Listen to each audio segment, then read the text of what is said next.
तो ठाकुर जी आनंदित होकर के सुनने आते हैं। जैसे अत्यंत प्रेम करने वाली प्रियतमा पत्नी या अत्यंत प्रेम करने वाले पति, जिनको सदा ये लगता रहता है कि उनका जो विपरीत प्रियतम है वो उनसे प्रेम कम करता है, लेकिन कोई और अगर बताए तुम्हारे बारे में पूछ रहे थे, तुम्हारे लिए ऐसी चर्चा कर रहे थे, रात में ऐसे बोल रहे थे, तो वो बड़े ध्यान से सुनता, अच्छा मुझे तो पता नहीं चलता है कि ये हमसे प्रेम भी करते हैं, तुमको बता रहे थे? बोला अच्छा मेरी चिंता कर रहे थे? बोला हाँ चिंता कर रहे थे। ऐसे ही ठाकुर जी के प्रियतम कौन है? ठाकुर जी के प्रियतम ये सब रसिक संत जन हैं। जब इनकी चर्चा कोई व्यास मंच से सुनाता तो ठाकुर जी ऐसे ही सुनते, अच्छा मेरे लिए ऐसा विचार कर रहे थे, मेरे लिए ऐसा सोच रहे थे, मेरे लिए ये कर रहे थे। तो वो सुनने के लिए ठाकुर जी आते हैं और बड़े ध्यान, पता है भागवत की कथा में विघ्न आप करेंगे, उठेंगे चलेंगे फोन पे बात करेंगे कुछ भी, तो डिस्टरबेंस आसपास को और वक्ता को होता है, पर भक्तमाल की कथा में जब आप डिस्टर्ब करते हैं तो लाल जी को डिस्टरबेंस होता है। बोले यार तू चुपचाप बैठ जा, मुझ सुनंद है, मेरे आचार्य चरण के भाव बता रहे हैं। इसलिए भक्तमाल की कथा ठाकुर जी को बहुत प्रिय है। इसलिए तुम श्रोता भक्तमाल के, ठाकुर जी श्रोता हैं भक्तमाल के। और दास पे इतनी बड़ी कृपा हुई कि भक्तमाल जी इसी सरस कुंज की कृपा से, पूज्य महाराज जी की कृपा से ही दास को प्राप्त हुई हैं। इन्होंने ही अनुग्रह करके हमें, पिछली बार भी जब कथा हुई थी तो हमने लोकेश जी से भी कहा था मैंने कि भागवत जी करा लो, नहीं महाराज जी सुनेंगे तो भक्तमाल ही। तो मन में भाव आया कि कैसे करेंगे, लेकिन जैसे तैसे भी पूज्य अग्रमलुक पीठाधीश्वर महाराज जी की कृपा हुई, हमारे गोरीलाल कुंज वाले महाराज जी की कृपा हुई, हमारे सरस कुंज वाले महाराज जी की कृपा हुई, तीनों आचार्य चरणों की कृपा से भक्तमाल जी की कथा कहना प्रारंभ किया। अब जैसी कर रहे हैं बस कर रहे हैं, हम पे आवे कैसी है ये तो लाल जी जाने। इस कथा की प्रशंसा तो आप लोग करेंगे भी तो कोई बड़ी बात नहीं है, इस कथा की प्रशंसा तो ठाकुर जी करें, क्योंकि वही मुख्य श्रोता हैं। आज कथा का विश्राम दिवस है और आज आचार्य चरण हमारे श्रीमद् वल्लभाचार्य जी महाराज, जिनकी कृपा से, वैसे तो गोसाई श्री विठलनाथ जी के छप्पे में श्री नाभा जी कहते हैं कि कलयुग में द्वापर कियो। आज इस बात को हम निस्संदेह रूप से कह सकते हैं। कई लोग पुष्टि मार्ग को नहीं जानते होंगे, कई लोग श्रीमद् वल्लभाचार्य जी की परंपरा को भले ही इतने अच्छे से नहीं समझ पाए होंगे, अन्य अन्य भावों में भी आप व्यवस्थित हैं, अन्य अन्य संप्रदायों में भी आप दीक्षित हैं, लेकिन घर में जो गोपाल जी की सेवा आपके विराज रही है, ये कृपा तो महाप्रभु जी की है, ये उन्हीं की कृपा से है। अगर महाप्रभु जी का प्रादुर्भाव पृथ्वी पर नहीं हुआ होता तो हमारे घर में लड्डू गोपाल कभी नहीं आते। उनका नाम लड्डू गोपाल हम उत्तर भारतीय लोगों ने विशेष रूप से रख दिया, वैसे तो उनका नाम नवनीत प्रिया है। क्या नाम है? नवनीत प्रियालाल। वो हाथ में लड्डू थोड़ी है उनके, जो ऐसे बैठे हैं वो लड्डू थोड़ी है, वो नवनीत है, मक्खन है। शोभित कर नवनीत लिए, घुटरुन चलत रेणु तन मंडित गो रोचन तिलक किए। शोभित कर नवनीत लिए, वो नवनीत प्रियालाल जी हैं। फिर बाद में हम लोगों ने उनका नाम, कई लोगों को लगा लड्डू है, लड्डू गोपाल रख दिए। वैसे वास्तव में वो छवि तो श्रीमद् वल्लभाचार्य जी के लाला की है। उन्हीं की कृपा से ही पूरी सृष्टि में, पूरे भारतवर्ष में, पूरे सनातन धर्मावलंबियों के यहाँ पर लड्डू गोपाल जी की, ये नवनीत प्रियालाल जी की, हम भी लड्डू गोपाल ही बोलने लगे, पर हैं वो नवनीत प्रियालाल। नवनीत प्रियालाल। विराज जाओ, विराज जाओ, कथा सुनो। ठाकुर जी की जो लाड़ प्यार की सेवा है, राग सेवा है, प्रसादी की सेवा, वैसे तो विस्तार उसका गोसाई श्री विठलनाथ जी ने किया, परंतु कृपा तो श्री महाप्रभु जी की ही है। अब लोग हमारी कथा सुनते हैं, आप बहुत अच्छी कथा सुनाते हैं, ये हमारी कथा नहीं है, ये कृपा तो हमारे आचार्य चरणों की है, ये कृपा तो हमारे पूज्य पिताजी की है, हमारे पूज्य गुरुदेव भगवान की है, और इन सब संतों की है कि इस वाणी से। और ऐसा नहीं है कि हम अंतिम श्वास तक ऐसी सेवा करेंगे, नहीं, कुछ साल के लिए सबको ठाकुर जी चुनते हैं, कुछ साल सबको देते हैं ठाकुर जी। कभी कभी समय आता है सबका, अभी किसी की कथा में ज्यादा रुचि आ रही है, फिर कुछ समय बाद किसी की वाणी में रस, ठाकुर जी भी माइक बदलते रहते हैं अपने। एक बार किसी की, अभी कुछ दिनों से युवा लोग हमारी सुन रहे हैं, कुछ समय बाद किसी और की सुनेंगे, ठाकुर जी कोई और माइक पकड़ लेंगे, फिर उस पर कथा अच्छी लगेगी। ठाकुर जी चुनते हैं, और ठाकुर जी किसको चुनते हैं? जिस पर आचार्यों की कृपा, जिस पर गुरु कृपा, जिस पर परंपरा की कृपा होती है, उसको ठाकुर जी चुन लेते हैं। कई लोग कहते हैं आपको मान नहीं होता, इसीलिए नहीं होता क्योंकि अपना माने तो मान हो ना, अपना है ही नहीं। हम तो आज से 10 साल पहले भी ऐसी कथा करते थे, तब तो हमको 15 लोग सुनते थे, आज भी वैसी कथा करते हैं, आज 15,000 सुन लेते हैं। तो ठाकुर जी कब कौन सा माइक पकड़ लें, बस माइक ठाकुर जी के बन जाओ। हमारे गिरिराज जी में पंडित श्री गया प्रसाद जी महाराज विराजते थे। उनकी एक बात इतनी अच्छी लगती है, एक बार एक ब्रजवासी गयो और ब्रजवासी जाए करके बोलो बाबा देख लो समझाए लो। ठाकुर तो बाबा बोले कौन को समझाऊं? बोले या को समझाए लो लाला को। बोले का है वो? इतनी परेशानी दे रखी है, कभी तो रोग लग जाए, कभी तो पैसा खत्म हो जाए, कभी मैया बीमार रह जाए, कभी पिताजी बीमार रह जाए, कभी काम रुक जाए, कभी कछु जे लाला बहुत खेल रहा है, बाबा ने क्या कुछ समझाए दो। पंडित श्री गया प्रसाद जी महाराज इतनी सुंदर बात कहते, बोले लाला इतकुआ, ब्रजभाषा बोलते, लाला ये तो बहुत बड़ी कृपा है कि लाला तोते खेल रहे हैं। लाला ते यो मत कहियो कि लाला खेल मत खेले, बल्कि लाला ते यो कहियो तुम जो चाहे जो कर लो, लेकिन याद रखियो खिलौना में ही रहना चाहिए, खिलौना मत बदलियो। लाला तुम जैसे चाहे खेल लो, लेकिन खिलौना मुझे रखियो, पतो चली कल को कोई नयो खिलौना ले लियो तो मुझे बड़ी पीड़ा होएगी। ठाकुर जी खेलते हैं। कई लोग ऐसा सोचते हैं कि हमारी विपरीत स्थिति आई है, इसका मतलब ठाकुर जी की कृपा नहीं है। नहीं, विपरीत परिस्थिति का ही मतलब होता है कि ये कृपा है ठाकुर जी की। ठाकुर जी आपको देख रहे हैं, सब कुछ अनुकूल है, निद्रा अनुकूल है, भोजन अनुकूल है, जीवन साथी अनुकूल है, बच्चे अनुकूल हैं, धन अनुकूल है, सब कुछ अनुकूल है। तो कहीं ना कहीं ठाकुर जी की दृष्टि नहीं है आप पे। अगर ठाकुर जी की दृष्टि होगी तो थोड़ी प्रतिकूलता तो हर स्थिति में होगी, कुछ ना कुछ तो ठाकुर जी इधर उधर करते चले ही हैं। तो ये कृपा तो आचार्य चरणों की होती है कि ठाकुर जी आपको चुने।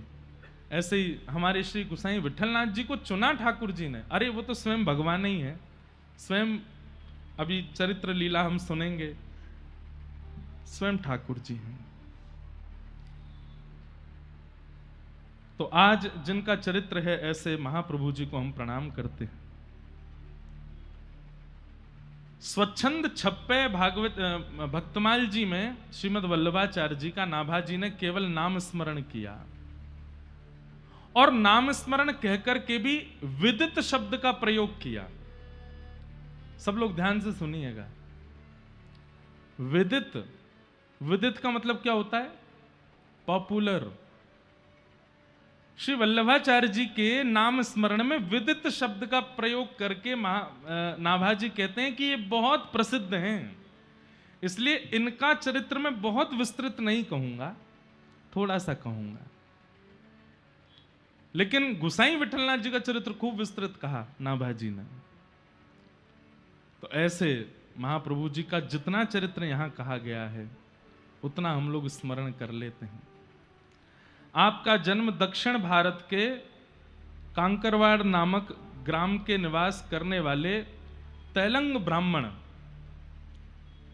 कांकरवाड़ ग्राम के निवासी तैलंग ब्राह्मण थे, और उनका नाम था श्री लक्ष्मण भट्ट जी महाराज।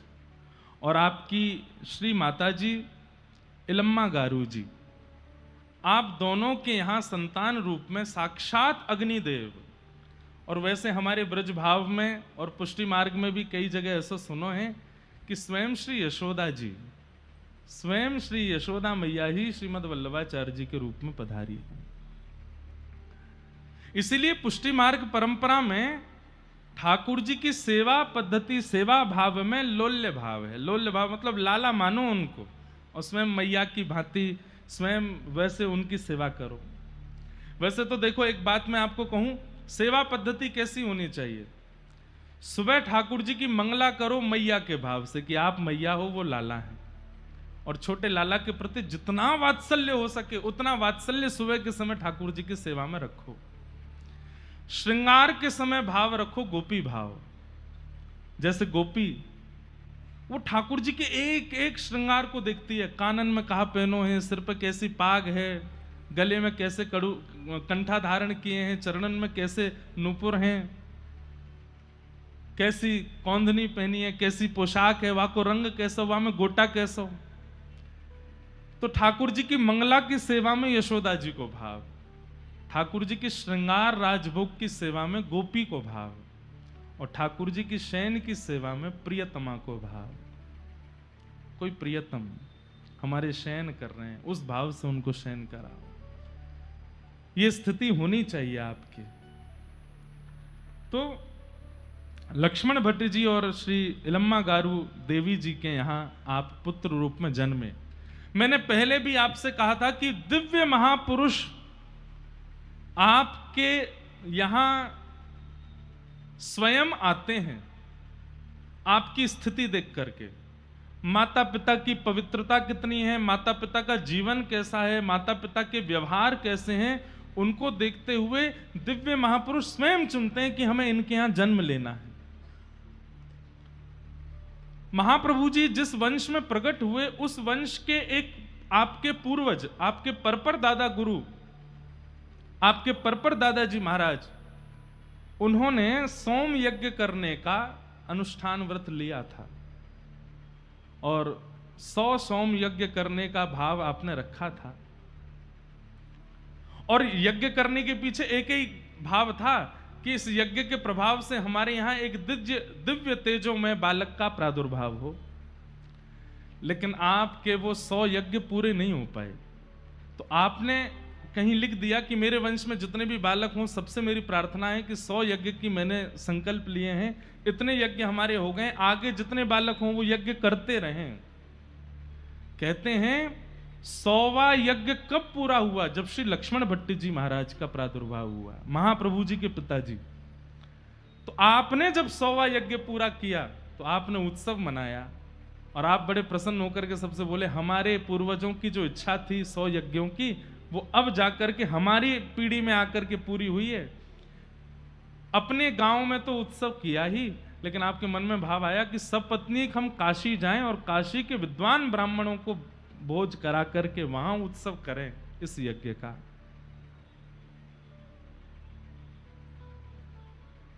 आप काशी के लिए निकले। जैसे ही आप काशी पहुंचे तो इलम्मा गारू जी जो आपकी गृहिणी हैं, वो उस समय सगर्भा थी। सुनिए, ये सब भाव इसलिए आवश्यक है सुनने के लिए कि इनसे आचार्यों की पृथ्वी पर आगमन की स्थिति पता चलती है, और फिर हमें भी अनुभव होता है कि जब हमारे गर्भ काल में भी कोई उत्पन्न होने वाले हों तो उस समय माताओं को, पिताओं को किन किन सावधानियों का भाव रखना चाहिए। 100 यज्ञ किए, और एक नहीं अनेक पीढ़ियों ने जाकर के तब लक्ष्मण भट्ट जी के द्वारा 100वां यज्ञ पूरा हुआ। उस यज्ञ के महाभोज का कार्यक्रम आपने काशी में किया, लेकिन तभी एक खबर फैल गई कि मुगलों ने काशी पर आक्रमण कर दिया है। और वो बात सुनते ही आप दोनों इतने व्याकुल हो गए, क्योंकि आपकी गृहिणी इलम्मा गारू माता जी गर्भवती थी। तो आपने विचार किया कि हमें रात्रि में ही काशी से वापस दक्षिण जाना चाहिए, और आप रात्रि में ही वापस जा रहे थे। उसी समय मध्य में एक स्थान पड़ा जिसका नाम है चंपारण्य। छत्तीसगढ़ के पास में छत्तीसगढ़ में ही है चंपारण्य। वहां चंपारण्य में आप शमी वृक्ष के नीचे आपको थोड़ी प्रसव पीड़ा जैसी हुई और माताजी वहीं रुक गईं और वहीं श्री इलम्मागारू जी के गर्भ से कलयुग में द्वापर प्रकट करने वाले, घर घर में गोपाल जी को विराजमान करने वाले, पुष्टि मार्ग के प्रवर्तक श्रीनाथ जी को हमें प्रदान करने वाले श्रीमन महाप्रभु श्रीमद वल्लभाचार्य जी महाराज का प्रादुर्भाव हुआ है। बोलो भक्त वत्सल भगवान की। आचार्य बधाई गाई सरस निकुंज में महाप्रभु जी की। हो तो आप दियो। आहा, नहीं तो मुंह पे तो है ही है बधाई, मैं तो गाऊंगा ही। तो महाप्रभु जी का प्रादुर्भाव हुआ। अच्छा, एक चीज आप सुनेंगे, लगभग जितने भी आचार्य चरण हुए जन्म लेते ही ये कोई चेष्टा ही नहीं करते। जन्म लेते ही आपने ना तो आंख खोली, ना मुख से कुछ स्वर प्रकट किया, ना हाथ पैर हिलाए, मतलब देखने में ऐसा लगा कि मानो कोई शव हो। माता पिता बालक को देख करके बड़े प्रसन्न हो गए, लेकिन मन में विचार करने लगे कोई चेष्टा नहीं हो रही है, कुछ भी मुख से बोल नहीं रहे हैं। खूब प्रयास किया, इलम्मागारू मैया खूब रोने लगी। उन्हें तो कहीं ना कहीं संशय होने लगा कि इतने यज्ञ अनुष्ठान हमारे पूर्वजों ने किए, हमारे तक होते रहे, और उसके बाद भी संतान तो हुई और वो भी जीवित नहीं है। आप हृदय से लगा करके रात भर रोती रही, लेकिन तब भी कोई चेष्टा नहीं की। सुबह का समय हुआ, लक्ष्मण भट्ट जी महाराज बोले, देवी अब क्या करना चाहिए, आप ही बताओ।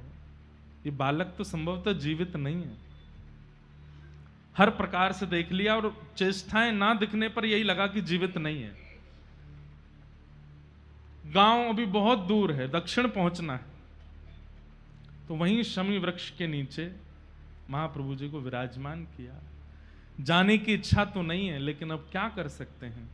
और दोनों माता पिता वहां से आगे की यात्रा पर निकल गए दक्षिण की ओर। लेकिन आप थोड़ी ही दूर पहुंचे थे कि आपको किसी से खबर पता चली कि काशी में जो मुगल आक्रांताओं की खबर थी वो झूठी थी। काशी में कोई मुगल उगल नहीं आए हैं, काशी बिल्कुल सुरक्षित है।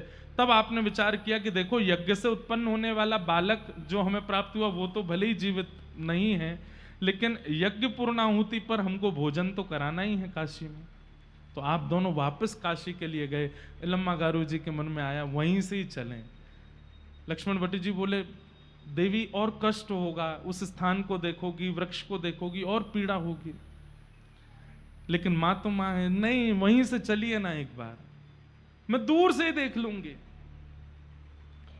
जैसे ही आप वहां से निकले, तभी क्या देखते हैं कि समी वृक्ष के नीचे अद्भुत अग्नि प्रज्वलित हो रही है। और अग्नि देख करके आप दोनों भयभीत हो गए, ये अग्नि कैसे। और जैसे ही दौड़ करके जाकर के देखा तो चारों तरफ अग्नि का मानो जैसे एक पात्र हो, और उस पात्र के मध्य में श्रीमद वल्लभाचार्य जी महाराज नेत्र भी खोल रहे हैं, किलकारी भी भर रहे हैं, अपने हाथ भी चला रहे हैं, चरण भी चला रहे हैं। जो एक बालक चेष्टा होती है, वो सब चेष्टाओं का दर्शन। लक्ष्मण भट्ट जी तो प्रणाम करने लगे, बोले ये सामान्य बालक नहीं है। कहते हैं क्या बोलते हैं उसको, जो बालक समय से पहले जन्म ले लेता है उसको प्रीमेच्योर बोलते हैं। महाप्रभु जी का भी अवतरण ऐसे ही हुआ, समय से पूर्व। तो इसलिए लक्ष्मण भट्ट जी बोले ये समय से पहले आए थे, इसलिए इनका ध्यान चल रहा था तुम्हारे गर्भ में। वो ध्यान कुछ दिन का अवशेष रह गया था, इसलिए जन्म लेते भी वो ध्यान में ही थे। अब वो ध्यान पूर्ण हुआ है। आप दोनों जैसी समीप गए, अग्निदेव शांत हो गए, और नन्हे से श्रीमद वल्लभाचार्य जी महाराज, भैया ये सामान्य नहीं है। हमारे श्री जी बाबा प्रकट हो गए गिरिराज जी में, और सद्दू पाने तक कह दे, बोले भोजन नहीं करूंगा। बोले कब तक नहीं करोगे। बोले जब तक वल्लभाचार्य जी नहीं आएंगे तब तक दूध ही पीऊंगा, पयोव्रत करूंगा। किसी भक्त ने भगवान के लिए व्रत किया ये तो सुना गया है, लेकिन ठाकुर जी भक्त के लिए व्रत कर रहे हैं, ये आपको केवल महाप्रभु जी के चरित्र में सुनने को मिलेगा। हमारे श्री जी बाबा पयोव्रती रहे। अब उसको पयोव्रत कहते नहीं है, केवल दूध पीते थे। सद्दू पाणे नाम के एक ब्रजवासी, उनकी खूब सारी गैया थी और उन्हीं गैयाओं में एक गैया वो थी जो नंद बाबा की 9 लाख गैयाओं की ही वंशधर है। उसकी बेटी की बेटी की बेटी की बेटी की बेटी चली आई, उनमें से एक गैया सद्दू पाणे के यहां थी। ठाकुर जी की संपत्ति है गैया। एक बात हमारी बहुत ध्यान से सुनिएगा, गऊ जो है ना, ये ठाकुर जी की संपत्ति है। ये मान करके आप सेवा करोगे तो कभी गऊ अपराध नहीं बनेगा। आप अपना मान करके कभी कभी आप जीव दृष्टि रख लेते हैं, आप जानवर दृष्टि रख लेते हैं। गैया किसी की हो ही नहीं सकती, गैया तो केवल लाल जी की है, ठाकुर जी की है। भैया ये जितनी गैया, ये यहां गैया भी बैठी हैं, गैया भी कथा सुन रही हैं इसमें। ऐसा पहलो पंडाल है जहां गैया भी श्रोता है और चकाचक चारों खाते खाते कथा सुने। और एक भी दिन आपने नहीं सुना होगा कि रम्माई हो, अम्मा अम्मा कह रही हो, कछु कही हो, कुछ नहीं। आपकी आवाज आ जाएगी पर वो शांत चित्त होकर कथा सुनती हैं। गैया ठाकुर जी की संपत्ति है।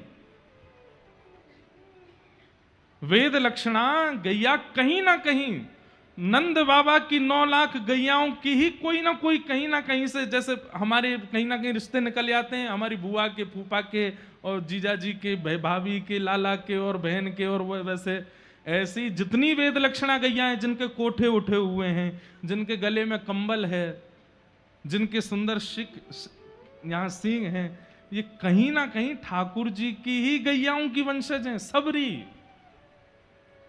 वेद लक्षणा गैया। इसलिए भैया इनकी सेवा करो। तो सद्दू पाणी की गैयान में एक गैया तो प्योर वंशज थी ठाकुर जी की। ठाकुर जी जा गैया के सींग पे चढ़ते, वही की छोरी की छोरी की छोरी, वही की बछिया की बछिया की बछिया सद्दू पाणी के यहां इस कलिकाल में। तो सद्दू पाणी की गैया सब जाती गिरिराज जी पर चरवे के काजे। उनमें ते एक सबसे सुंदर गैया जाके दुग्ध में ते नेक नेक सुगंधी आयो करती। वो गैया कहीं एकांत में जाए करके सबरो दूध बहाया वे अपनो। लौट करके शाम को जब हमें सद्दू पाणी दूध निकारे तो वहां में दूध नहीं। सद्दू पाणी के जे मेरी सबसे कुशल गैया है और यही को दूध कोई चोरी कर ले चोर, मैं कल पीछे जाऊंगा डंडा लेके, देखूं तो सही कौन दूध पीवे। सद्दू पाणी पीछे पीछे गए तो क्या देखा, श्री गिरिराज जी के ऊपर एक विशेष स्थान, वहां पर वो गैया खड़े होकर के अपने थनों से संपूर्ण दुग्ध का बिना हाथ के स्पर्श के प्रवाह कर देती। सद्दू पाणी ने दौड़ करके जाके देखा, कुछ शिलाओं को जब हटाया तभी क्या देखते हैं, ठाकुर जी की भुजा, श्रीनाथ जी की ये भुजा है। वहां पर आपने जैसे ही भुजा देखी आप और निकालने लगे तो ठाकुर जी बोले कि अभी कछु दिना बाद मेरो प्रादुर्भाव है जाएगो, अभी तुम मुंह को यहां से मत निकारो। और सुनो सद्दू पाणी, जे मेरी गैया की ही लाली की लाली की लाली की लाली है, या हमारे जो मोह दूध पिवावे आवे, तो तुम चिंता मत करियो। सब लोग हाथ की ठाकुर जी के हस्तकमल की पूजा करते थे, पूरे सब ब्रजवासी जा जा करके। फिर पावन दिवस आया और एक दिन श्रीनाथ जी का सुंदर स्वरूप श्री गिरिराज जी से प्रकट हो गया। और जब वह स्वरूप प्रकट हुआ, सद्दू पाणी गए, बोले जय जय, आपको कहाँ पवाऊं, कहाँ भोग लेके आऊं, आप आज हमारे घर ठाकुर जी पधारे हैं, हमारे ब्रज में ठाकुर जी प्रकट में। ठाकुर जी बोले मैं तो केवल दूध पीऊंगा, तेरी लाली है वह तो कह दे रोज मुंह को दूध कोई भोग लगाया करेगी, अन्न तो मैं तब पाऊंगो जब श्रीमद वल्लभाचार्य जी महाराज ब्रज आएंगे और आकर के मुंह को अपने अंक से लगावेंगे, और वही जब मेरा भोग लगावेंगे तभी मैं अन्न पाऊंगा, नहीं तब तक केवल दूध पान करूंगा। तो इसको अगर पयोव्रत कह दिया जाए तो कोई अतिशयुक्ति नहीं कि श्रीजी बाबा ने वल्लभाचार्य जी के लिए पयोव्रत किया। कि जैसे हम व्रत कर रहे हैं, कोई सोमवार को व्रत कर रहे हो कि सुंदर पति मिले, कोई बृहस्पतिवार को व्रत कर रहे हो कि हमारे ये हो, कई शिष्यगण वैसे व्रत करते हैं कि हमारे घर गुरुजी आ जाएं। ऐसे ही ठाकुर जी ने व्रत किया हो पय का, दूध का, कि श्रीमद वल्लभाचार्य जी व्रज पधारे। वही वल्लभाचार्य जी का आज यहां प्रादुर्भाव हुआ। महाप्रभु जी प्रकट हुए। आपकी रूप कांति बिल्कुल जैसे मानो कोई साक्षात अग्निदेव ही हों। इलम्मा गारू मैया और श्री लक्ष्मण भट्ट जी आपको लेकर के फिर काशी गए। अब इसमें यह बात कह सकते हैं कि मैया इलम्मा गारू जी और श्री लक्ष्मण भट्ट जी काशी में ब्राह्मण भोज करा रहे थे, तब तक महाप्रभु जी का आगमन नहीं हुआ था। इसलिए ठाकुर जी ने ऐसी योजना बनाई, बोले पहले यज्ञ का फल जो महाप्रभु जी हैं पहले वो आ जाएं, उसके बाद ब्राह्मण भोज होना चाहिए। इसलिए पूरी लीला हुई कि लक्ष्मण भट्ट जी दक्षिण को जाने लगे, रास्ता में ही जन्म हुआ और उनको लेकर के जब काशी गए वापस, तब जाकर के सोम यज्ञ की पूर्णाहुति का ब्राह्मण भोज हुआ। भैया ब्राह्मण भोज यज्ञ अनुष्ठान के बाद भंडारा, इसकी बहुत बड़ी महत्वता है। आप लोग उसका अनुभव तब करेंगे जब अनेक संख्या में वो करा दिए जाएंगे, पर उसमें यह भावना नहीं होनी चाहिए कि प्रचार हो जाए कि हमने इतने लोगों को पवाया, ऐसा भंडारा कराया। आजकल भंडारों का फल क्यों नहीं मिलता? क्योंकि प्रचार में और उससे मिलने वाली ख्याति में लोगों की निष्ठा ज्यादा हो जाती है। भंडारे का फल क्या होना चाहिए? यज्ञ अनुष्ठान के बाद कराने वाला भोजन का रूप क्या होना चाहिए कि भाई 33 कोटि देवता बड़े व्यस्त हैं, स्वयं तो आ नहीं पाए, तो अपने अपने जैसे स्वभाव वाले जीवों को भेजा है और वही सब आकर के हमारे यज्ञ अनुष्ठान की प्रसादी पा रहे हैं। उनको देव रूप मान करके, उनको ऋषि रूप मान करके ही वंदन करना, तभी यज्ञ का फल प्राप्त होता है, उस भंडारे का फल प्राप्त होता है। आचार्य महाप्रभु की सन्निधि में भंडारा हुआ और यज्ञ की पूर्णाहुति हुई। धीरे धीरे आप बड़े हुए, 5 वर्ष की अवस्था में आपका यज्ञोपवीत संस्कार हो गया। 13 साल की अवस्था में ही संपूर्ण वेद शास्त्र पुराण आदि का आपने अध्ययन कर लिया। काशी में रहते थे, विद्वानों की भूमि, विद्वानों से पढ़ते रहते थे। श्री विष्णु चित्त प्रवृत्त वैष्णवाचार्य से इन्होंने भक्ति शास्त्र का गहन अध्ययन किया। सब अध्ययन करने के बाद में आप प्रकांड विद्वान हो गए। एक विद्या विषयी राजा था, विद्या का उसको बड़ा व्यसन था, विजयनगर में रहता था। बड़े बड़े विद्वानों को बुला करके उनके शास्त्रार्थ आदि कराता था और फिर उनको खूब दान दक्षिणा आदि देता था। उसने आपको निमंत्रण भेजा तो आप विद्यानगर गए। वहां जाकर के आपने बड़े बड़े विद्वानों को अपने भक्ति शास्त्र, अपने ज्ञान से आनंदित किया। विजयनगर के राजा ने आपको प्रसन्न होकर के खूब सारी दक्षिणा और दान धन दिया। राजा के मन में किंचित ये भाव आ गया था कि मैं इतना सारा धन दे रहा हूं, इससे महाप्रभु जी मेरा यश गाएंगे। लेकिन महाप्रभु जी ने जितनी दान दक्षिणा मिली सब बांट दी वहीं पे ही। जितने भी राजा ने दिए उनको स्वर्ण मोहर दी, चांदी की मोहर दी, हीरे जवाहर जो भी दिए, सब जो ब्राह्मण हारे उनसे उन्हीं को ही दे दिया। बोले इधर आओ, तुम हमसे हारे थे, लो कुछ अंश आप लो, कुछ अंश आप लो। इस प्रकार सब में बांट दिया। सब लोग महाप्रभु जी के आनंद। हम एक बात कथा में कहते हैं, ठाकुर जी जीवन में आ जाएंगे या आवे को मन बना रहे होंगे तो संग्रह की स्थिति नहीं रहेगी, बहुत इकट्ठा करने का मन नहीं होगा। आपका मन होगा जितना हो सके दे दें। अगर ये स्थिति किसके चित्त में है तो निश्चित है या तो ठाकुर जी आ गए या आवे वारे हैं, तभी आप ऐसे बन सकते हो। बहुत इकट्ठा करने का जिसका मन हो जाता है ना, ओहो उसको ये, अब हम अपनी प्रशंसा नहीं कर रहे हैं, पर इतने लोग मिलते हैं हमको, इतनी सारी वस्तु दे करके जाते हैं, महंगी से महंगी वस्तु दे जाते हैं, हमें पता ही नहीं होती है। और जब वही वस्तु, अब एक जगह कोई आए, आकर के उन्होंने हमको माला पहना दी। अब कई बार ऐसी मोतीन किसी माला पहना दे ना बाबा, मैंने कहा ऐसी रेडीमेड होगी। और जैसे ही पहनाई तो इतने में एक छोटा बालक आया, बालकों से हमारा प्रेम है ही है, मैंने उतार के उसको पहनाई तो गेट से ही दौड़ा दौड़ा आया, महाराज जी 5 लाख रुपए की है वो। मैंने कहा बेटा अब तो पहना दे, अब तो इसी की है अब नहीं लूंगा वापस। तो अब 2 बातें यहां सिद्ध हो गई पहली बात तो ये सिद्ध हुई कि ये पहना करके इसलिए गया था कि महाराज जी जगह जगह इसका प्रचार करेंगे कि उसने पहना ये। मैंने कि ये भावना से पहनाने नहीं आए थे, प्रचार के भाव से पहनाने आए थे। और दूसरी भावना ये सिद्ध हो गई कि ठाकुर जी ने बिना मूल्य जाने ही दूसरे को पहुंचवा दी, मतलब ठाकुर जी आवे वारे हैं, संग्रह की स्थिति नहीं बन रही है।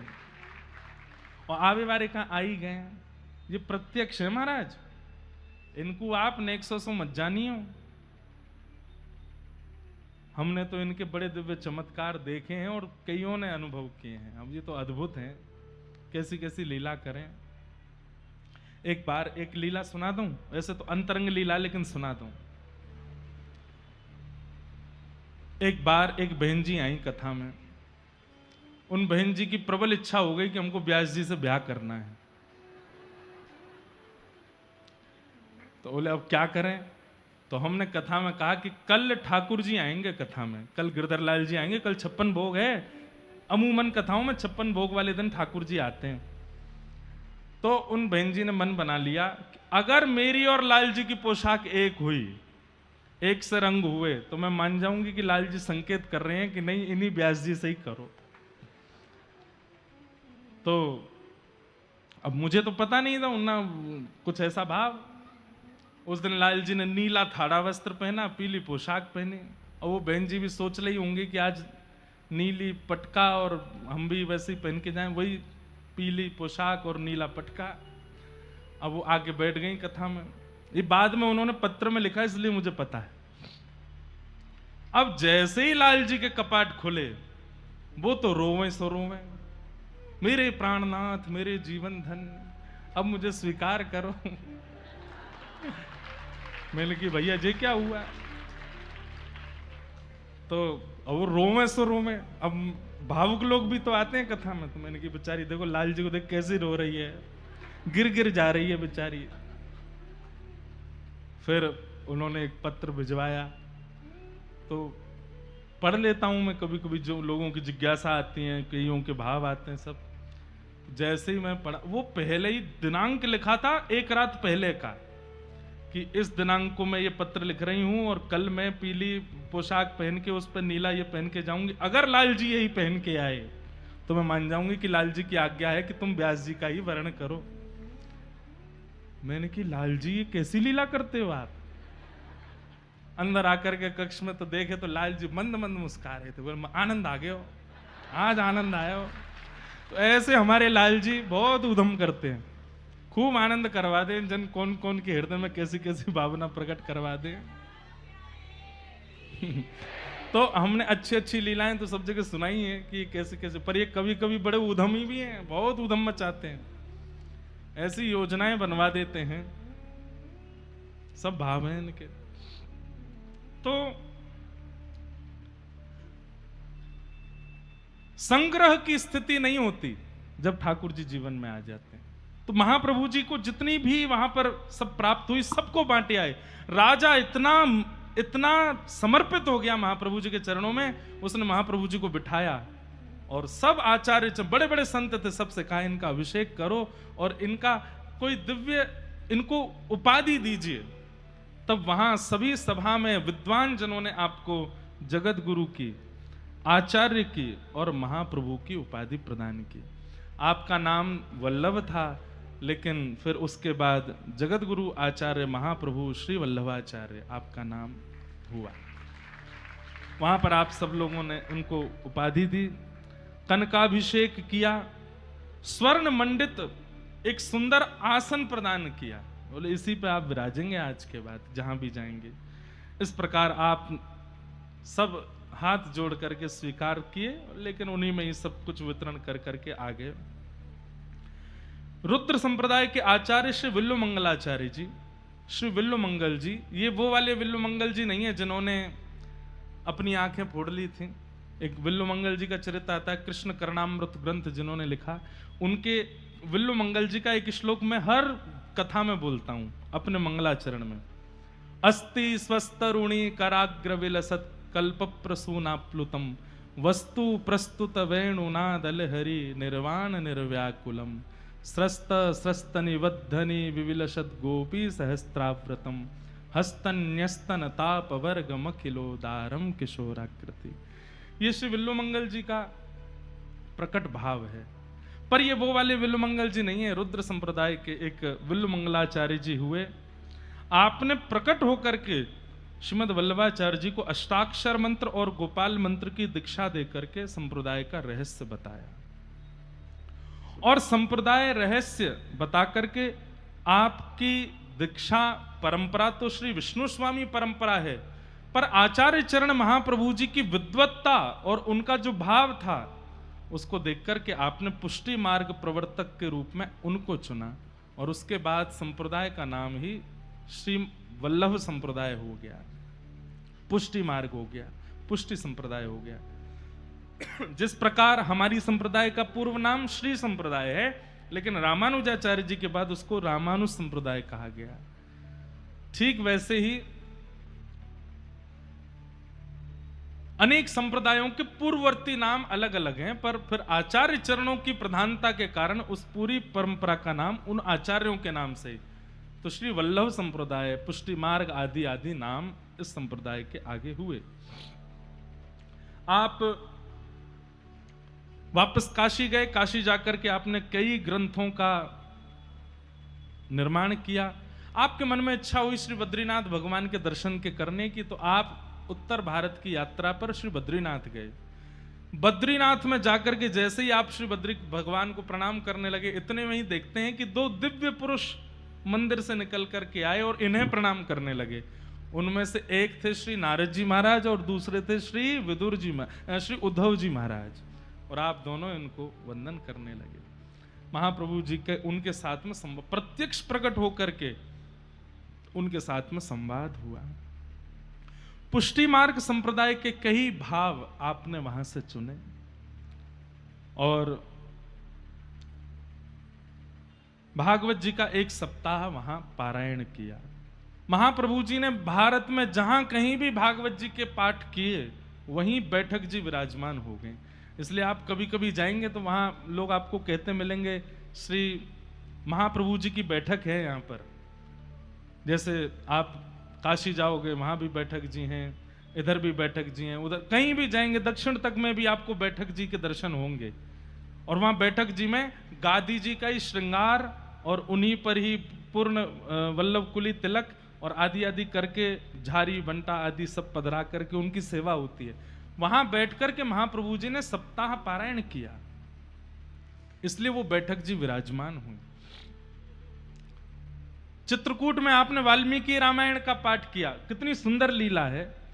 वाल्मीकि रामायण का पाठ किया चित्रकूट में, तो वहां पर आपने ठाकुर जी का आवाहन किया, तो साक्षात राघवेंद्र सरकार प्रकट हो गए और प्रकट होकर के कहा कि पाठ आपने हमको सुनाया है, अब प्रसाद भी दीजिए कथा का। तो आपने केले का भोग दिया, तो सामने बैठ करके राम जी ने केला पाया, एक केले का भोग पाया। महाप्रभु जी के चरित्र में आपको एक बहुत अद्भुतता दिखेगी। आपने बहुत विस्तृत सेवा नहीं की, सूक्ष्म सेवा की, पर उस सूक्ष्म सेवा को भी ठाकुर जी ने ऐसे स्वीकार किया जैसे कोई मणिमाणिक दे रहा हो। अभी आप सुनेंगे कि श्रीनाथ जी भी जब ठाकुर जी प्राप्त हो गए, महाप्रभु जी ने उनके श्रृंगार राग भोग में भी विशेष भाव प्रस्तुत नहीं किए। उन्होंने कहा कि पहले आपका प्रचार करने के लिए हमको ग्रंथ लिखने, इसलिए हम बहुत विस्तृत सेवा नहीं कर सकते अभी। ठाकुर जी बोले तुम जितनी करोगे उतनी में मोकू आनंद है। कई बार हमारा प्रेमी जब सन्मुख होता है ना, अप्रेमी जब सामने होता है, तो उससे हम याचना करते हैं ये भी दो, वो भी दो, ये दोगे तो करूंगा, ये नहीं करोगे तो नहीं करूंगा। लेकिन अत्यंत प्रेमी होता है ना, उसे हम तुम पानी पिला दो, उसमें ही हम तो बिक जाएंगे, तुम तो जो चाहो दे दो। तेरे फूलों से भी प्यार, तेरे कांटों से भी प्यार, तू जो भी देना चाहे दे दे मेरे करतार, तेरे फूलों से भी प्यार। अत्यंत प्रेम जिसके प्रति होता है, उसके प्रति हमारी ऐसी भावना हो जाती है, वो जो प्रदान कर दे हमें सब स्वीकार होता है। ऐसे ही आचार्य महाप्रभु जी जो प्रस्तुत करते ठाकुर जी उसको सहर्ष स्वीकार करते, सहर्ष हृदय से लगाते। आप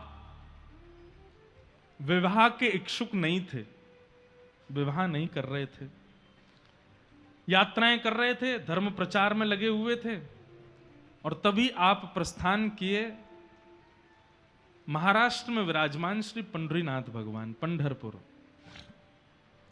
पंढरपुर में श्री चंद्रभागा नदी जी के तट पर आप विराजमान होकर के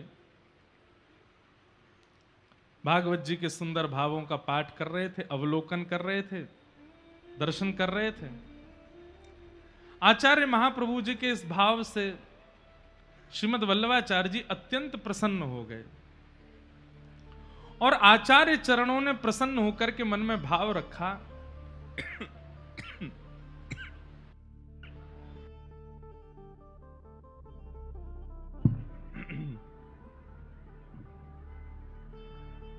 हमारे जयपुर में श्री गोविंद देव जी के स्थान के श्री विधायक जी बाल मुकुंदाचार्य जी महाराज पधारे हैं। आपका बहुत बहुत स्वागत, अभिनंदन। ठाकुर जी ऐसे ही आप सो सेवा कराए रखें, ऐसे ही आप धर्म सनातन की रक्षा में संलग्न रहें, ऐसी ठाकुर जी से प्रार्थना है। गोविंद देव जी आपको चुने हैं, आप बस उनके मधुर भावों से ही जयपुर के क्षेत्रों में धर्म संस्कृति का जागरण करते रहें, ऐसी हृदय में भावना है।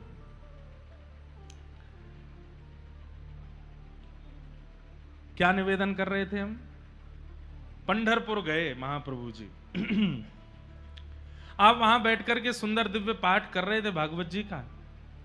इतने में ही क्या देखते हैं, सुंदर चंदन की सुगंधी आ रही है तभी आपने नेत्र खोल करके इधर उधर देखा तो सामने श्री पंढरीनाथ भगवान प्रत्यक्ष खड़े हैं, और प्रत्यक्ष खड़े होकर के आपको दर्शन दे रहे थे। महाप्रभु जी ने आपको प्रणाम किया, प्रणाम करके आज्ञा करें भगवान, आप बड़े आनंद में विराज रहे हैं बोले हम आपसे बहुत प्रसन्न हैं, आपका पाठ सुनकर के हमारा चित्त नहीं लग रहा था मंदिर में, तो दौड़े चले आए आपके पास। कभी कभी मन में विचार करते हैं, हम इतना पुकारते हैं, इतना गाते हैं, ठाकुर जी ऐसे दौड़ के हमारे सामने तो हमें ना है। महाप्रभु जी के एक श्लोक गायन पे ठाकुर जी आ गए। उनकी स्थिति, उनका व्यवहार, उनकी चित्तवृत्ति ऐसी होगी कि एक भाव ही बहुत है ठाकुर जी को बुलाने को। ठाकुर जी आ गए, महाप्रभु जी बोले आज्ञा करें बोले अच्छा आज्ञा कर दूं? बोले हाँ कर दो, देख लेना माननी पड़ेगी फिर हमारी आज्ञा। बोले आप जो कहेंगे नाथ सब मानेंगे, स्वीकार करेंगे, आज्ञा कीजिए।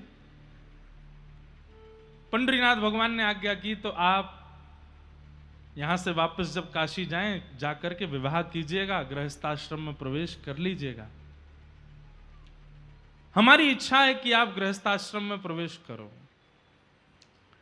महाप्रभु जी तो बिल्कुल बोले अरे ये तो मेरे विचार में ही नहीं आया, ये तो आपका खेल है कि भक्त जो सोच लेता है कि ये मुझे करना है तो वो ना कर पावे, उसकी पूरी योजना आप बनाते हो। मैं कैसे चूक गया आपसे। अब तो ठाकुर जी आपने हमको बांध दिया। ठाकुर जी बोले आपने हमको वचन दिया है, जो हम मांगेंगे आप दोगे। हम आपसे मांग रहे हैं आप गृहस्थ आश्रम में प्रवेश करो, विवाह करो। वल्लभाचार्य जी बोले आप अगर भगवान हो तो हम भी तो भक्त हैं। भगवान को भगवान बनाता कौन है?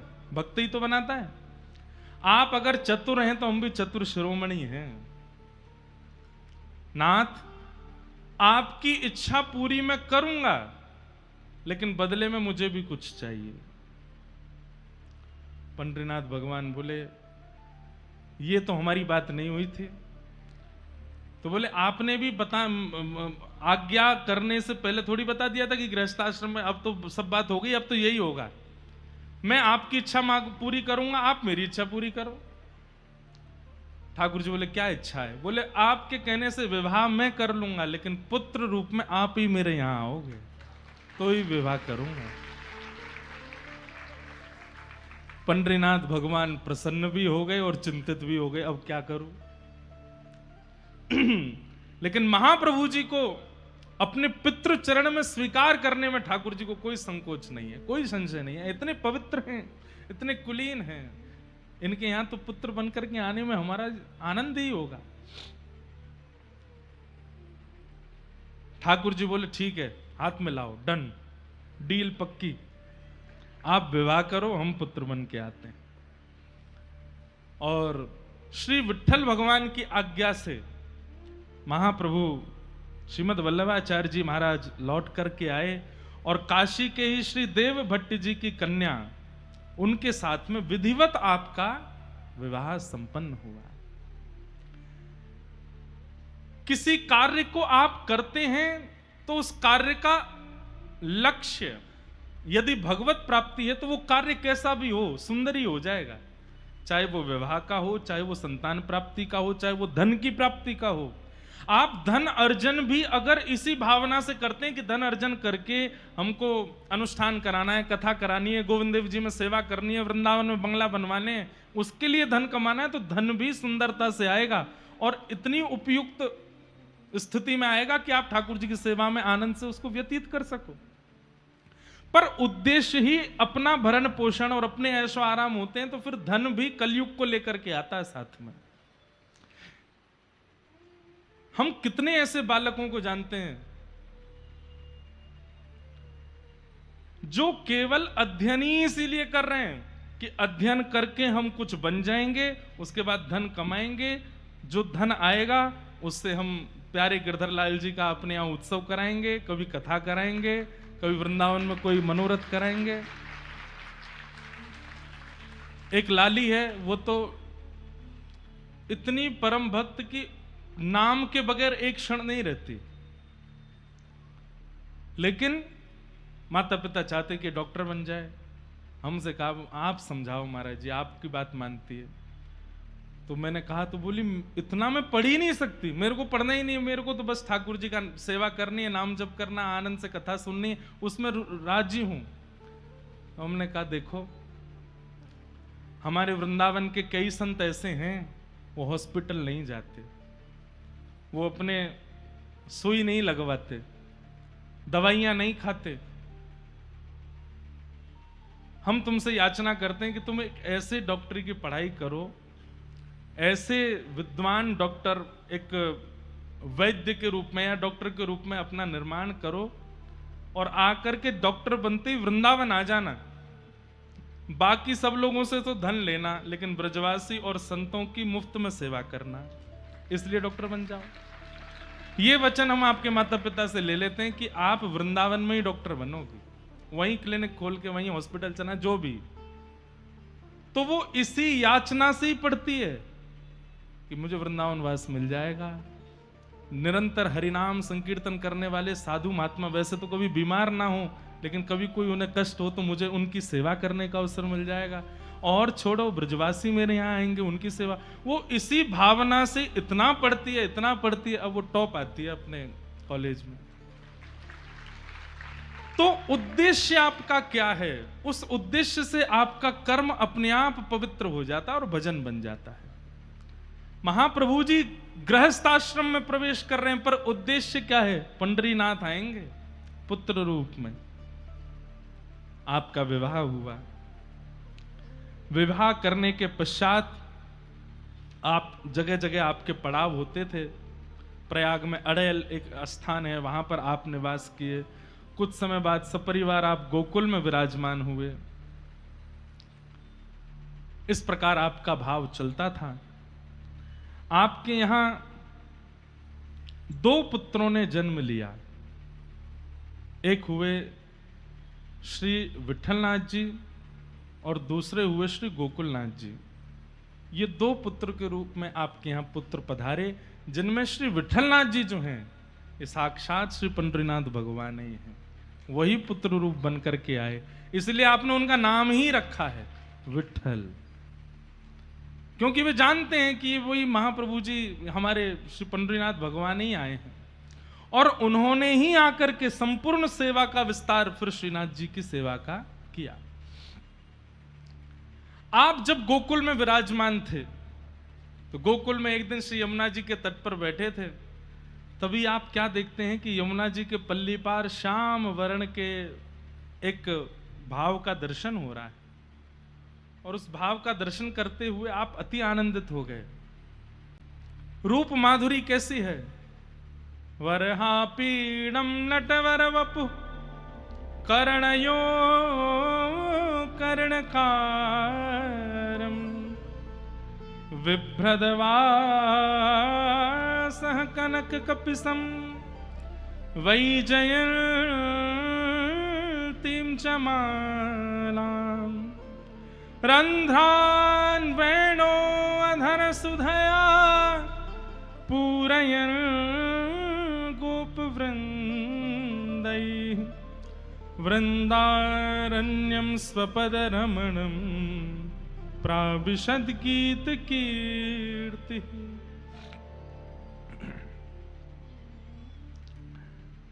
सुंदर छवि का दर्शन किया। उस छवि को देख करके आप जब गौर से देखने लगे तो दूर खड़े श्याम सुंदर आपको ऐसे इशारा करने लगे। ठाकुर जी की उस माधुरी रूप को देख करके आप तुरंत पीछे पीछे जाने लगे। आपके कुछ अनुचर भी आपके साथ हो लिए, और कभी कहीं जावें कभी कहीं जावें, इस तरह ठाकुर जी मचलते हुए चल रहे हैं और पीछे पीछे महाप्रभु जी चल रहे हैं। और तभी वह स्वरूप आपको लेकर के आया श्री गोवर्धन। गोवर्धन आते ही जैसे ही गिरिराज जी का दर्शन हुआ, वो स्वरूप अंतर ध्यान हो गया, और आप उस रूप लावण्य का दर्शन करने के लिए जगह जगह विचरण करने लगे, पूछने लगे। वो श्याम वर्ण का रूप, सिर पर मुकुट धारण था, ऐसे कमल नेत्र थे, सुंदर भुजाएं थी, सुंदर चरण कमल, सुंदर पीतांबरी पहने वो बालक यही था, कहां चला गया? पूछते पूछते सबसे जैसे ही आप आन्योर पहुंचे, आन्योर में सद्दू पाने को पहले ही श्रीनाथ जी कह चुके थे, जब तक श्रीमद वल्लभाचार्य जी नहीं आएंगे तब तक दूध पीऊंगा मैं, और जब वल्लभाचार्य जी महाराज आएंगे वही आकर के मुंह को भोजन पवाएंगे, तभी प्रसाद पाऊंगा। आप पूछते पूछते जैसे ही पहुंचे तो आपके कुछ अनुचर आगे आगे चल रहे थे। अब संत महापुरुषों को देख करके उस समय में लोग घरों से बाहर आते, दंडवत करते। सद्दू पाणी जी ने पूछा कि आचार्य चरण कौन है, ये हमारे ब्रज में पहली बार दर्शन दे रहे हैं। तब किसी ने कह दिया, बोले अरे इन्हें नहीं जानते, ये साक्षात अग्निस्वरूप श्रीमन महाप्रभु श्रीमद वल्लभाचार्य जी महाराज हैं। वल्लभाचार्य जी को नाम सुनते ही तो सद्दू पाणे तो, अरे जे तो हमारे लाला इनकी प्रतीक्षा कर रहे हैं। सद्दू पाणे दौड़ करके गए, चरणों से लिपट गए, बोले हे महाप्रभु जी कृपा करो कृपा करो। महाप्रभु जी बोले क्या बात है?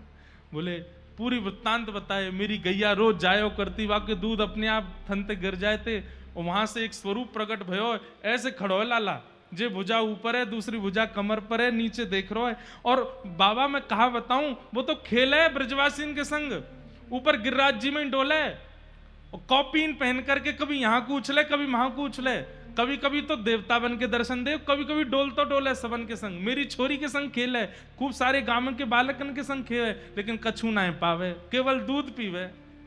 और यूं के जब मेरे महाप्रभु जी आएंगे तब पाऊंगा। सुनते ही महाप्रभु जी के नेत्र सजल हो गए। कहां हैं ठाकुर जी? बोले अभी खेल रहे हैं ऊपर बालकन के, इसी कलिकाल में ब्रजवासी बालकों के साथ खेल रहे हैं श्रीनाथ जी। सद्दू पाणे गिरिराज जी के समीप जाकर के जैसे ही आवाज लगावे, अरे लाला देखो, अरे जय जय देखो, आपके महाप्रभु जी आ गए हैं। और तभी आप श्री गिरिराज जी के ऊपर से नीचे देखते हैं, श्रीनाथ जी ने पहली बार महाप्रभु जी को देखा। महाप्रभु जी पहली बार श्रीनाथ जी को देख रहे हैं। यहाँ महाप्रभु जी के नेत्र सजल हो गए, वहां श्रीनाथ जी के नेत्र सजल हो गए। ऊपर से महाप्रभु जी दौड़े हैं नीचे, ऊपर से ठाकुर जी दौड़े नीचे को, नीचे से नेक महाप्रभु जी ऊपर गए, और बीच में ही जाए करके महाप्रभु जी को गाढ़ आलिंगन श्रीनाथ जी ने अपने अंग से किया, और मानो इस भाव से कियो हो मेरी मैया आ गई। श्री यशोदा जी के अवतार माने जाते हैं ना, मेरी मैया आ गई। आज भी वो छवि देखने को मिलती है सब जगह। श्री गिरिराज जी हैं, और गिरिराज जी पर श्रीनाथ जी ऐसे महाप्रभु जी को अपने हृदय से लगा रहे हैं। महाप्रभु जी बोले आप इतने वर्षों तक बिना अन्न के रहे, पेयपान किया। ठाकुर जी बोले, मैंने सोची कि भक्त बड़ो व्रत करें, कोई एकादशी को करे, कोई कई को करे, कोई कछु को करे, और फिर इतनो इतरा में मेरे आगे देखो ठाकुर जी हम इतनो व्रत करें, या बार मैं इतराई के दिखाए दूं कि मैंने व्रत किया है, मैंने पयो व्रत किया है अपने महाप्रभु जी के लिए। महाप्रभु जी पधारे। महाप्रभु जी ने तुरंत आज्ञा की, बोले महाराज, सब वैष्णवों को आज्ञा की, कोई भी सामग्री रह नहीं जाए, ठाकुर जी के लिए दिव्याति दिव्य सामग्रियों का निर्माण करो। मुंह पर पट्टा बांध करके शुद्ध सामग्रियां ले करके पूरी गिरिराज जी की तलेटी में भट्टी लगी हैं, बड़े बड़े कढ़ैया लगे, कहीं मोहनथार बन रही है, कहीं मेवा बन रहे हैं, कहीं बाटी बन रही है, कहीं कहीं चंद्रकला बन रही है, कहीं कछु बन रहा है, सब बना रहे हैं। और अन्नकूट कह लो, 56 भोग कह लो, महाभोग कह लो, जितनी सामग्री के नाम आपने सुने नहीं होंगे, ऐसी ऐसी सामग्री महाप्रभु जी ने वहां सिद्ध करवा करके और सब ब्रजवासी के साथ में श्री जी बाबा को अरोग आई है। 2 भाव से ठाकुर जी का अन्नकूट और 56 भोग होता है।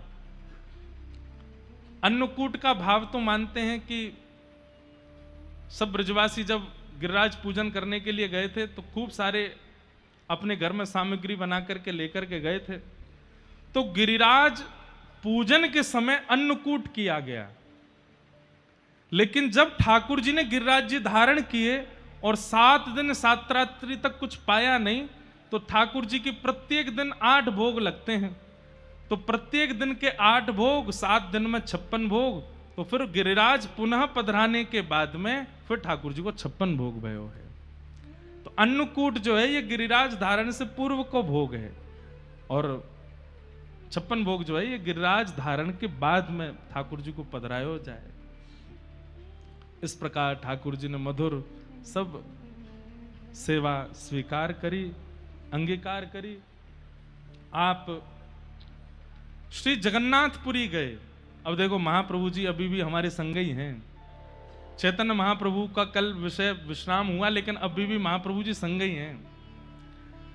आप श्री जगन्नाथपुरी, जय हो बाबा की, आप श्री जगन्नाथपुरी गए और जैसे ही आप जगन्नाथपुरी पहुंचे, वहां आपने सुना कि श्री कृष्ण चैतन्य महाप्रभु यहां विराजमान हैं। अब यहां 2 भाव आते हैं। एक भाव तो यह आता है कि चैतन्य महाप्रभु जी ने वल्लभाचार्य महाप्रभु जी का दर्शन पहले काशी में किया, और दूसरा भाव यह आता है कि महाप्रभु जी जगन्नाथ यात्रा पर गए थे, तब उन्होंने चैतन्य महाप्रभु से पहली भेंट की। अब जहां भी भेंट भई हो, भेंट भई, हमें तो इतना सुनना है। तो श्री बहुत सुंदर लीला है, ध्यान से सुनिएगा। जब पहली बार महाप्रभु जी और श्री चैतन्य महाप्रभु और श्री वल्लभाचार्य महाप्रभु मिले, दोनों ने एक दूसरे का आलिंगन किया। आलिंगन करके आप दोनों विराजमान हुए। श्री चैतन्य महाप्रभु जब भी कोई आचार्य चरण को देखते थे, सब शिष्य परिकरों को कहते, अब भाई उन्माद नृत्य करो, कीर्तन करो, आचार्य चरण आए हैं। आपने ऐसा नृत्य किया, ऐसा नृत्य किया।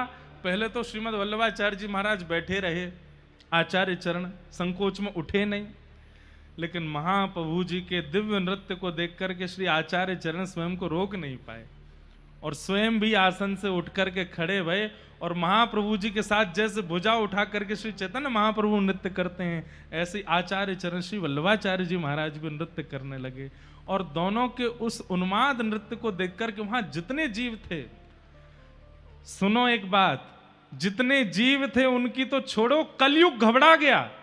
बोले मेरा अंत आ गया। अब बोले क्यों? चैतन्य महाप्रभु और श्रीमद् वल्लभाचार्य महाप्रभु दोनों मिल गए, अब ये दोनों मिलकर के सब जीवों का उद्धार कर देंगे।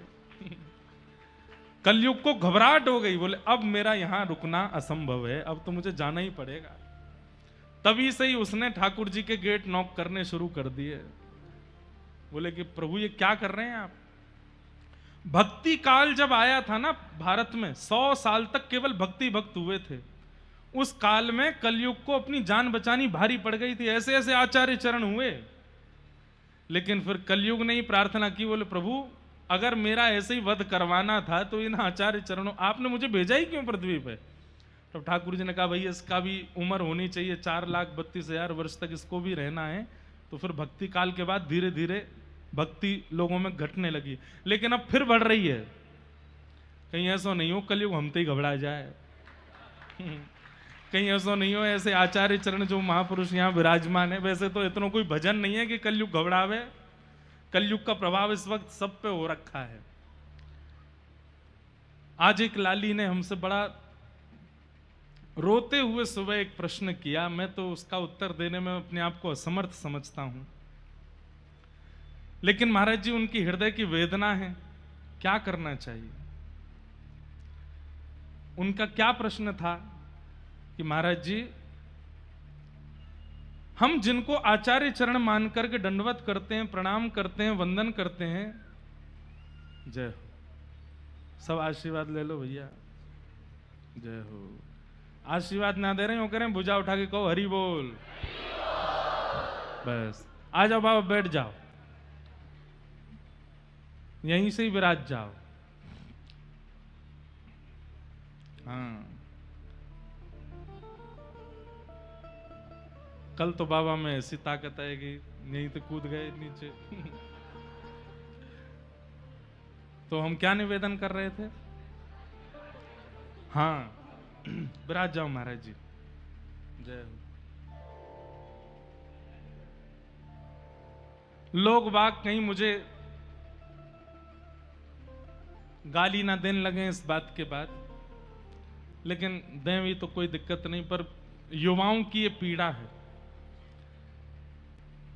उन्होंने कहा महाराज जी हम जिन आचार्य चरणों को महापुरुष मान करके वंदन करते हैं, दंडवत करते हैं, प्रणाम करते हैं, सर्वस्व मान लेते हैं, फिर उन्हीं आचार्य चरण को कोई दूसरे श्रेष्ठ आचार्य चरण अपशब्द कह दें तो हमें क्या करना? हम उनको भी मानते हैं, हम इनको भी मानते हैं, हम उनको भी आचार्य स्वरूप मान करके वंदन करते हैं और इनको भी। इनकी कृपा से हमारे जीवन में भक्ष भक्ष खाते थे वो छूट गया, गलत आचरण करते थे वो छूट गया।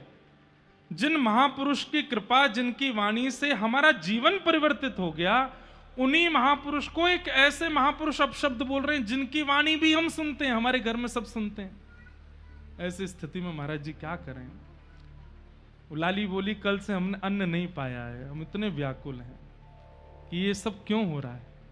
भैया देखो, ये आपको दोष नहीं देखना है, आचार्य चरणों की सबके आपस में लीलाएं हैं। सबसे खतरनाक तो हमें लगता है कल की भगवान कौन से राक्षस को मारने आएंगे।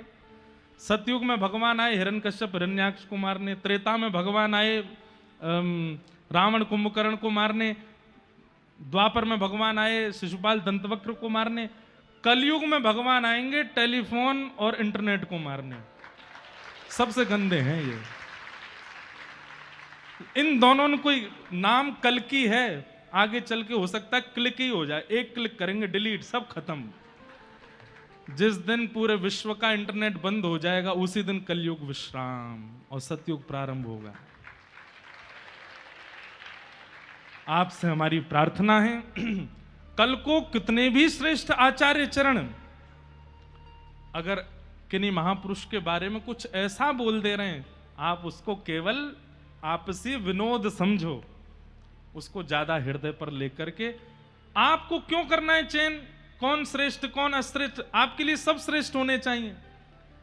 नित्यानंद महाप्रभु कल सुन रहे थे ना कथा में, वो घर घर जाके कहते हैं, बोले तुम्हारे बर्तन हम धो देंगे, तुम्हारे घर की सब्जी हम बना देंगे, तुम तो केवल हरि बोल बोलो। जब वे ये बात कह सकते हैं, चैतन्य महाप्रभु कहते हैं कि इस कलयुग में किसी जीव का त्याग नहीं करना, किसी जीव का उद्धार नहीं करना, सबको स्वीकार करना है। क्यों? क्योंकि उसमें जो दोष है ये उसकी कमी नहीं है, ये कलयुग का प्रभाव है। तो कलयुग है, कई बार ये कलयुग अपना प्रभाव इस भांति दिखाता है कि हमें लगता है कि आचार्यों में आपस में विवाद हो रहे हैं, हम भक्त किस राह पे जाएं? आप तो जिस राह को पकड़ लिए हो उसी पे ही चलते चलो। क्या चैतन्य महाप्रभु का विरोध नहीं हुआ था? उनका भी विरोध हुआ था। क्या श्रीमद रामानुजाचार्य जी का विरोध नहीं हुआ? क्या रामानंदाचार्य जी का विरोध नहीं हुआ? क्या कबीरदास, अरे औरों की छोड़ो, तुलसीदास जी का विरोध नहीं हुआ? मीराबाई का विरोध नहीं हुआ? तो ये विरोध होना, संयोग होना, ये तो चलता है। और एक बात और बता दूं मैं आपको, जब वे ही दोनों आचार्य चरण आमने सामने होंगे तो ऐसे गले लग लग के रोमेंगे कि देख के आप भी न्योछावर रह जाओगे। ऐसे हृदय से लगावेंगे, अरे मेरो भैया मिल गयो, अरे मेरो प्रियतम मिल गयो, मेरो प्रिय। ये वाद विवाद तो मध्यस्थ लोग करते हैं और ये इंटरनेट वाले लोग करते हैं। बात तो मेरे बहुत आती है, मैं बहुत कवर कर करके बोलता हूं। अपराध किसी का नहीं है, अपराध उन लोगों का है जो प्रश्न करने जाते हैं आचार्य चरणों से। आपको ऐसे प्रश्न ही क्यों करने होते हैं जिससे विवाद बनता हो? आचार्य चरणों की कोई गलती नहीं है, हम आचार्यों में दोष देखेंगे ही नहीं, चाहे आप हमारे सामने उनको किसी भी रूप में प्रस्तुत कर दो। गलती तो आपकी है। वे तो बेचारे आचार्य चरण तो बड़े भोले हैं, उनको क्या पता होता है कि सामने हमारे कैमरा लग रहा है, ये लग रहा है, ये केवल अपने कंटेंट वायरल के लिए हमसे ऐसे। आपको पूछना ही नहीं चाहिए ऐसा भाव किसी से भी।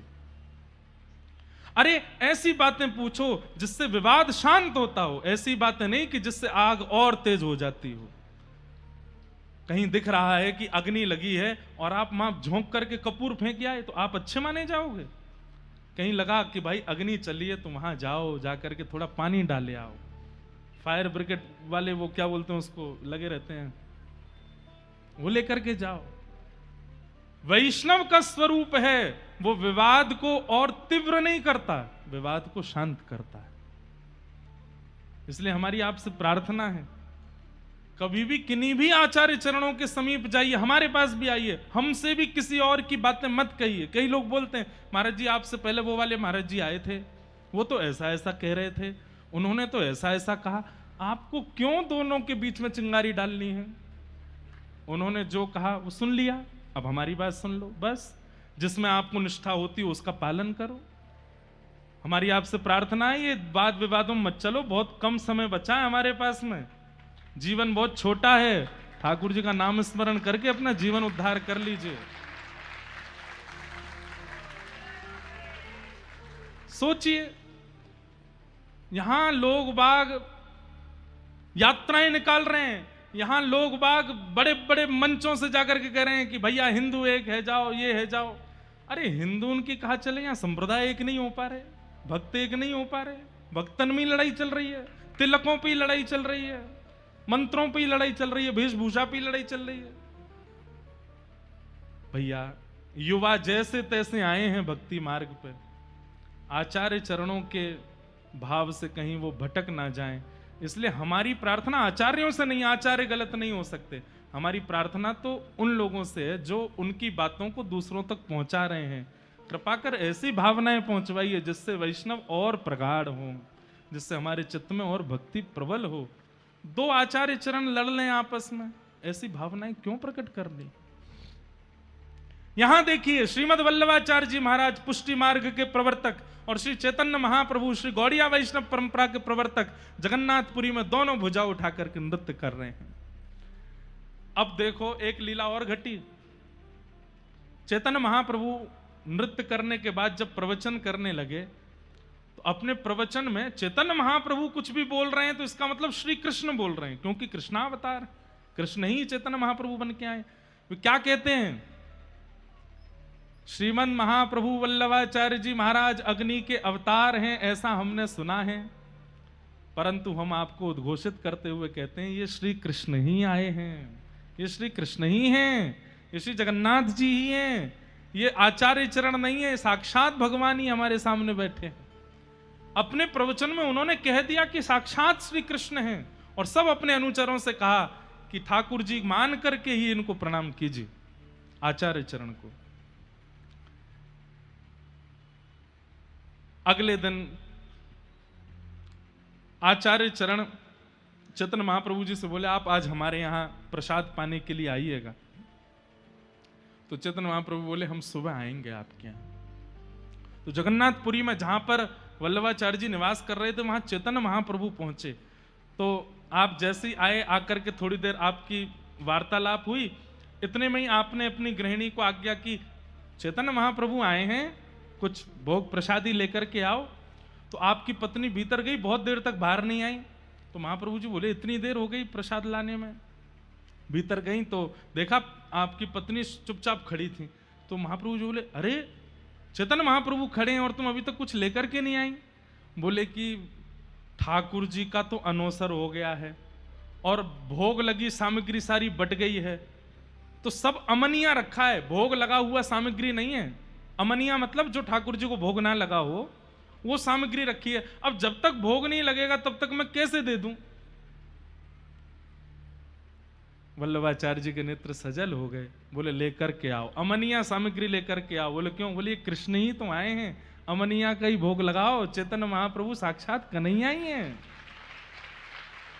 और श्रीमद् वल्लभाचार्य जी ने, ऐसी भक्तमाल जी में हमने पढ़ा आज टीका में, अमनिया प्रसादी, अमनिया सामग्री लेकर के गए और जाकर के महाप्रभु जी चैतन्य महाप्रभु के सामने पधराई। तो चैतन्य महाप्रभु भी थोड़े संकोच में आ गए। बोले कि जय जय, भोग तो लगा नहीं अभी तक।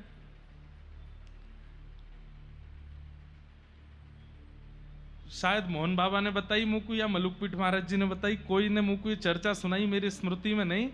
वो बोले कि अपने मलुकपीठ सुदामा कुटी के एक महाराज जी थे, तो वे महाराज जी रोज बाजार से एक लड्डू खरीदवा के मंगाते और वह लड्डू को बीच से अलग करते और एक चेला को भेजते। बोले जाओ आधो लड्डू भोग लगाइयो बिहारी जी को और आधो लड्डू भोग लगाइयो राधा वल्लभ जी को, दोनों को भोग लगाइयो और लाए करके मुंह को दियो। दोनों भोग प्रसादी लेकर के आप गए। राधा वल्लभ जी और श्री बिहारी जी को भोग लगा करके जैसे ही वो लेकर के आए तो बाबा को दियो, लो बाबा। तो बाबा बोले इनमें तो राधा वल्लभ जी को कौन सा, बिहारी जी को कौन सा? बोले बाबा ये तो दोनों मिल गए, मोह ना पतो। इतने में ही बाबा ने जैसे ही टूक तोड़ करके पायो तो टूक तोड़ के पाए के थोड़ी देर बाद जे राधा वल्लभ जी को है और दूसरा टूक पाए जे बिहारी जी को है। तो माने कि बाबा आपको कैसे पता चल गई? बोले श्री राधा वल्लभ जी है ना, उन्हें कम मीठो पामे, तो एक लड्डू की नेक मिठास कम है, एक की नेक ज्यादा, बिहारी जी ने ज्यादा मीठो पाम बात। तो बोले एक ही तो लड्डू था, एक ही लड्डू को आपने दो भाव करके भेजे। बोले वो पहले लड्डू है, अब प्रसाद है करके आए हैं। चरणों में प्रणाम किए, बोले जय हो भगवान, आप पाए के बताए दो कि भोग लगाए कि नहीं।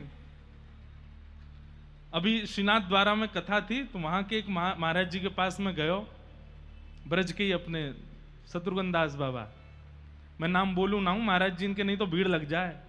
और महाराज जी ऐसे हैं, कहीं ज्यादा भीड़ लग गई तो उठाए के दे देंगे एक आध में, कुछ सहन और नहीं कर पाएगा। तो मैं उनके पास गयो। महाराज जी देखिए, संतों की वाणी से पता चलता है कि उनकी स्थिति क्या है। आप कहीं भोग लगा करके सामग्री लाएंगे, सबको बांट देंगे, लो लो लो पाइए पाइए, ठाकुर जी का भोग लगाए। लेकिन वो अंदर रबड़ी बना रहे थे, रबड़ी बना के ठाकुर जी को भोग लगाई और आए के मेरे सामने बोले हाथ कर लाला आगे। मैंने जैसे हाथ आगे किया तो मुंह को कैसे दे रहे हैं, पाए के बता श्री जी ने आरोगी कि नहीं। क्या कह रहे हैं?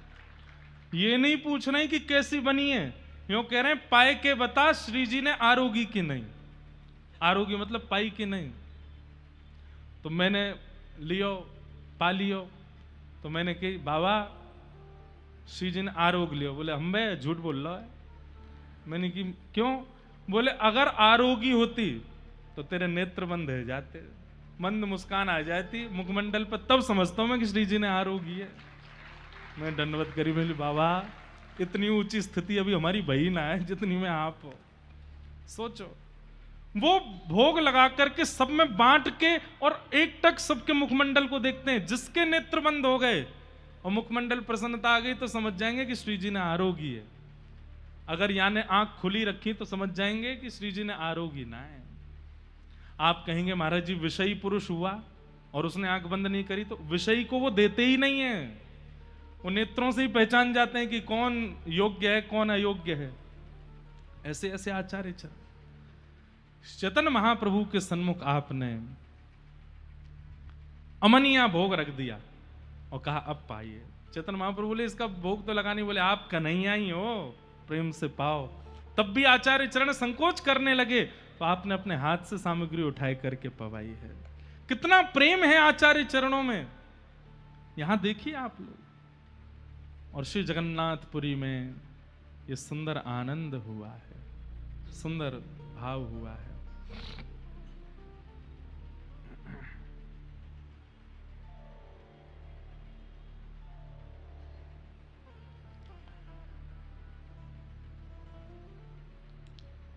आपने चैतन्य महाप्रभु जी के सुंदर भाव को स्वीकार किया। आचार्य चरणों की इस प्रकार की सेवा अभ्यर्चना से आप आनंदित हो गए।